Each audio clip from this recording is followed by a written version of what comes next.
Good afternoon, my teacher, and good afternoon, all of my friends. Good afternoon. I am Nishu Kumari. I live at Kalabagh. There are 5 members in my family. I am elder sister in my family. My sister name is Shruti Roy. She live in Purnia in 12. My brother name is Rajneesh Roy.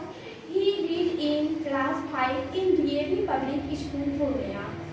I read in 12th and my hobby is writing novel.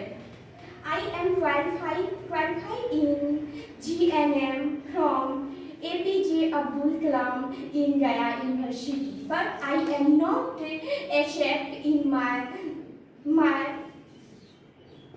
doing work because I want to be an IAS officer and serve my country. This is my aim and my family aims because my family believe in so much. Thanks and all of you.